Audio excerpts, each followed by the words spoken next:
Hello everybody, Silverpicker here, and we're going to move on to part 3. We're going to do the quarters of my US typeset. If you haven't seen part 1 and 2, please check it out. Part 1 has a little bit of an introduction, so you'll sort of understand what I'm doing here. I do not have any 20-cent pieces. I'd like to get one, I think they're really cool. But the quarters, I do have a really nice set. It's not a full set obviously, but I do have the Liberty head from 1915, also known as the Barber Quarter. Not the greatest condition, but also certainly not the worst. I've got the Variety 1 1917 Standing Liberty Quarter and the Variety 2.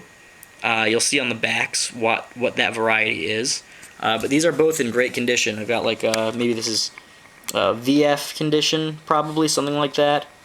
You guys can judge for me. And probably an XF for this one.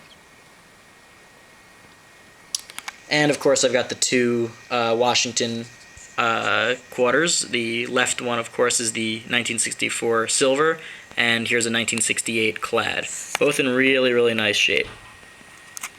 And I'll show you the backs. And we'll move on to half dollars in the next video. So we've got the Barber Quarter. I really like the eagle on the back, a very strong looking eagle.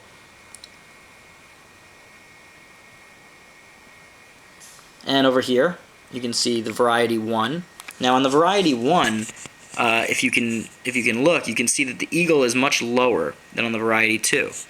You can see that the eagle here is seated right above the $quarter, and here there are 3 stars. Above it, they moved up, because of the stars, they moved the eagle up and scrunched the word America together. Here the word America is a little further spread out. So those are the 2 different varieties. I like them equally. I think that the Variety 2 is actually a little bit better aesthetically because it's just better centered, but I like this one as well.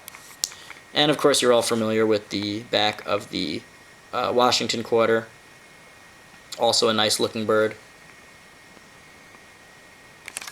I really like how American coins have eagles on the back and that they don't all have to be the same eagle. I think that that's really cool that the artist has choice on how they want the eagle to look, whether it's in flight, whether it's perched, or whatnot. But alright, so we'll move on to the next denomination in the next video. Silverpicker out.